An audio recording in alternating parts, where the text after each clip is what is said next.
अपने लोग अपने गांव के इमाम साहब से तकरीर में सुनते हैं और तकरीर वही सुनेगा जो तकरीर से पहले जाएगा।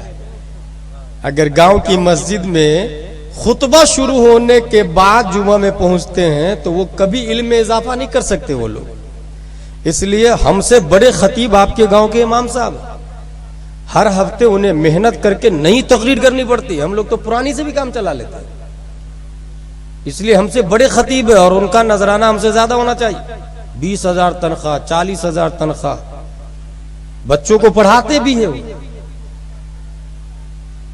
वो जो बच्चे आपके गांव के फ्यूचर हैं उसको डेवलप करते हैं, प्रोग्रेस करते हैं। जुम्मा में जो तकरीर से पहले जाते हैं, हर शख्स तकरीर से पहले जाए ताकि इल्म में इजाफा हो। वो सुनेंगे इमाम साहब कहते हैं हर सवाल का जवाब कुरान में है। आपने भी सुना और हमने पढ़ा भी, मा फर्रतना फिल किताब मिन शै, कुरान में आया है, हमने किसी चीज को नहीं छोड़ा है कुरान में। इसी कुरान में आया माले हादल किताब ला युगादिरु सगीरतन वला कबीरतन इल्ला अहसाहा, इस किताब को क्या हो गया है, न छोटी चीज को छोड़ती है न बड़ी चीज को छोड़ती है, सबका बयान कर देती है ये किताब। तो नज़्ज़लना अलैकल किताब तिबयानन लिकुल्लि शै, अल्लाह फरमाता है हमने हर चीज का बयान कर दिया है कुरान शरीफ में। अब्दुल्ला बिन मसऊद सिर्फ औज़ु बिल्लाह और बिस्मिल्लाह से कई हजार मसले निकाले।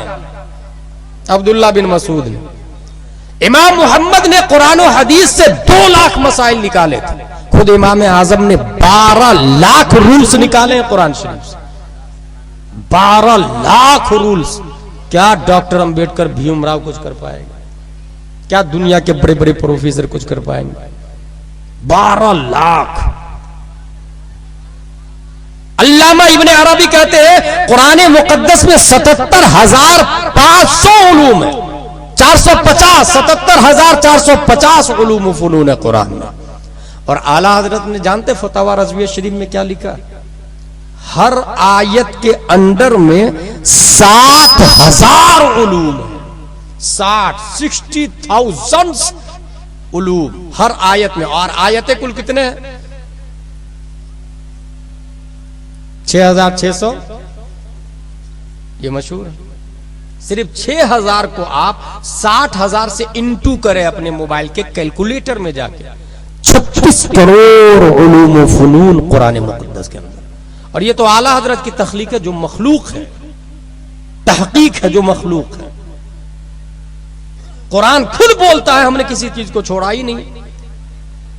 जब कुरान ये बोलता है हमने किसी चीज को नहीं छोड़ा, हमारे इमाम साहब बयान भी करते और हम लोग सुनते भी हैं, उसके बावजूद खेत का केस अदालत में क्यों जाता है? उसके बावजूद भाई से लड़ने के मामले में FIR अदालत में क्यों दर्ज करवाते हैं? उसके बावजूद दुनियावी मामलात में इमाम साहब की तरफ क्यों रुजू नहीं करते? उसके बावजूद निकाह और तलाक के मामले में कोर्ट में जाने की क्या जरूरत पड़ती है? जुमा में जब ये ऐलान होता है और कुरान का दावा है और हम मानते भी इस बात को, कुरान मुकद्दस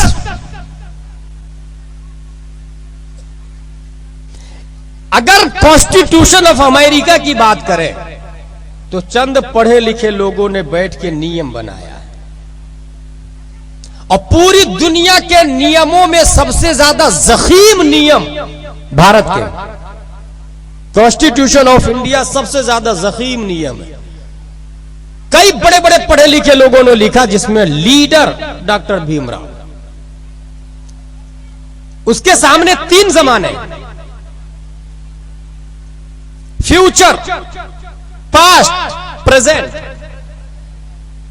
माजी, हाल, मुस्तकबिल। उसने माजी को देखा कि कैसे करप्शन हो रहा है, एक इंसान दूसरे को मारता है, चोरी कर लेता है, बीवी को सताता है, भाई को सताता है, खेत में गड़बड़ी करता है। उसने उसी हिसाब से नियम बनाया ताकि फ्यूचर में फिर ऐसी गलती ना हो। कोई गलत करेगा उसे जेल में डाल दिया जाएगा, फ्यूचर में करप्शन नहीं होगा। उसके सामने 3 जमाने हैं, लेकिन पास्ट है, फ्यूचर है, प्रेजेंट है। पास्ट को उसने देखा नहीं है, लाइव नहीं देख रहा पास्ट को। अब बहुत सारी जमाने को उसने देखा भी नहीं है। जब से वो पैदा हुआ उतनी ही पास्ट को देखा होगा उससे पहले से जराइम और क्राइम चले आ रहे हैं। उसने फ्यूचर को भी नहीं देखा कि कल क्या होने वाला। बस कुछ जराइम सामने थे, उसको रखते हुए उसने रूल बनाया। इसीलिए उसके रूल को हिंदुस्तान की तब्दीली के वक्त चेंजिंग की जरूरत पड़ती है। अमेरिका में आए दिन नियम चेंज होते रहते हैं। इजराइल का कॉन्स्टिट्यूशन बदलता रहता है। लीबिया के संविधान में तब्दीली होती रहती है, क्योंकि लिखने वाला माजी हाल मुस्तकबिल 3 जमानों से गुजरता है। वो फ्यूचर को नहीं जानता जो रूल बनाता है। कल क्या होने वाला है उसे पता नहीं होता। मगर आप अपनी किस्मत पे नाज करें कि कॉन्स्टिट्यूशन ऑफ इस्लाम जिसने नाजिल किया वो मखलूक नहीं, वो खालिक है, वो अल्लाह है। और उसकी बारगाह में मुस्तकबिल भी प्रेजेंट है, उसकी बारगाह में पास्ट भी प्रेजेंट है। कल क्या होने वाला है हमारा अल्लाह आज वैसे ही देख रहा है। कल क्या हो चुका है हमारा अल्लाह आज देख रहा है। अल्लाह के लिए पास्ट भी प्रेजेंट है, फ्यूचर भी प्रेजेंट है, मुस्तकबिल भी हाल है, माजी भी हाल है। इसलिए दुनिया के हर कॉन्स्टिट्यूशन काबिल तब्दील है। कॉन्स्टिट्यूशन ऑफ टर्बन को बदला जा सकता है, लीबिया को बदला जा सकता है, भारत के संविधान में तब्दीली की जरूरत पड़ती है, मगर इस्लाम के संविधान को कभी बदलने की जरूरत नहीं पड़ेगी। क्योंकि इस्लाम के संविधान को जिसने नाज़िल किया है वो अल्लाह है। उसने देखा है कि कल क्या होने वाला है। कल जो होने वाला है उसी के हिसाब से कुरान दिया है। कल क्या होने वाला है कुरान उसी हिसाब से नाजिल हुआ है। मेरे भाई आप ये मत समझिएगा कुरान आज के हिसाब से ही नाजिल हुआ है और बस नहीं। 1400 साल पहले जो लफ्ज आया उस लफ्ज में इतनी वुसाअत है कि कयामत तक के तकाजे को पूरा करने के लिए काफी हो। कयामत तक क्या वजह है कि उसके मिस्ल कोई और नहीं ला पाता है। यही तो वजह है। उसके मानी इतने वसीह होते हैं, इतने वसीह होते हैं। बल्कि अरबी की एक और खासियत है मुतजादुल माना लफ्ज। ये दूसरी लैंग्वेज में नहीं है। जैसे मौला उसूल शासी में अपने लोगों ने पढ़ा, गुलाम के माने में भी आता, आका के माने में भी आता, क़िस्त जाहिर के माने में भी आता और आदिल के माने में भी आता, जुल्म करने के माने में भी आता और अदल इंसाफ के माने में भी आता। इस तरीके से मुतजादुल मानी अल्फाज हुआ करते हैं। कुरान शरीफ इसके पांच जगह इसका वजूद है। कुरान लोहे महफूज पे लिखा हुआ है। कुरान हुजूर सल्लल्लाहु ताला अलैहि वसल्लम के सीने में, कुरान हाफिज के सीने में, और कुरान अल्लाह की सिफत है। 2 जगह लिखा हुआ है। अपने यहां जो कागज है 2 तख्ती के बीच में और एक लोहे महफूज पर, और 3 जात के पास, हाफिज के सीने में, नबी के सीने में और अल्लाह की सिफत है। हाफिज और नबी के सीने में यह अताई है। अल्लाह की तमाम औसाफ जातिया हुआ करती है। अल्लाह तबारक व तआला के पास कुरान अल्लाह की सिफत। 21वीं सदी ईस्वी में वसीम रिजवी ने कहा कि 26 आयतों को हटा दो। सवाल यह है कहां से हटाया जाए।